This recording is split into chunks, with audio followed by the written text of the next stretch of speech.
Hello అండి, evening snacks అండి.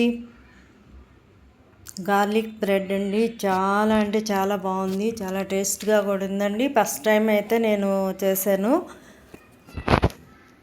ఎలా వస్తుందో అనుకున్నాను, చాలా బాగా వచ్చింది, చాలా బాగుంది టేస్ట్ కూడా. ఇవి తెల్లగడ్డల పై పొట్టు తీసేసి దోరగా వేపుకోవాలండి. తర్వాత తగినంత కొత్తిమీర, తెల్లగడ్డలు బాగా పేస్ట్లా చేసుకోవాలి. దానిలో మైనీసు, శాండ్విచ్, చిల్లీ ఫ్లేక్స్ ఇవి వేసి బాగా కలుపుకోవాలండి. పేస్ట్లా కలుపుకొని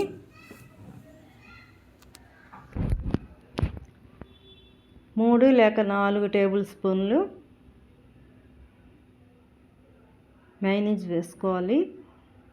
బ్రెడ్ పీసెస్ 4 లేక 6, మనం ఎంతమంది ఉన్నామో మనకు ఎంత కావాలో అంత తీసుకోవాలండి. నేనైతే 4 పీసెస్ తీసుకున్నాను. చిల్లీ ఫ్లేక్స్ 1 స్పూన్ వేసుకుంటే సరిపోతుంది. ఉల్లిపాయలు, క్యారెట్, క్యాప్సికము, క్యాబేజీ ఇవి కూడా వేసుకోవచ్చండి. నేనైతే అవి వేయలేదు. తగినంత ఉప్పు, బ్రెడ్ కాల్చుకునే దానికి వెన్న కానీ లేదా నెయ్యి కానీ తీసుకోవాలి. నేను 1 సైడ్ అయితే కాల్చుకున్నానండి. తర్వాత ఈ గార్లిక్ పేస్ట్ని అప్లై చేసి మళ్ళీ ఇంకో బ్రెడ్ ముక్క దానిపైన పెట్టేసి కాల్చుకున్నానండి.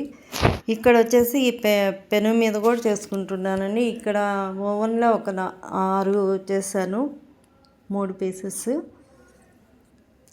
ఇక్కడ వచ్చేసి పెను మీద కూడా చేసేది చూపెడుతున్నాను. చూడండి ఫ్రెండ్స్, చాలా బాగా వచ్చింది. ఇది కూడా టేస్ట్ అయితే చాలా బాగుందండి. మా పిల్లలు అయితే ఇష్టంగా తిన్నారు.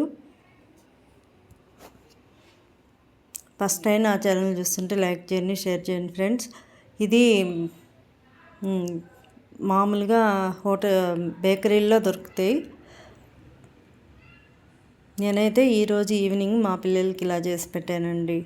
చాలా బాగా వచ్చింది, టేస్ట్ కూడా బాగుందండి. మీరు ట్రై చేయండి. ఓకేనా ఫ్రెండ్స్? మా అబ్బాయి టేస్ట్ చేస్తున్నాడు, చూడండి ఫ్రెండ్స్. ఓకేనా? ఇది ఇక్కడ చూపెట్టేది పెనం మీద కాల్చినాయండి. చాలా బాగా వచ్చింది.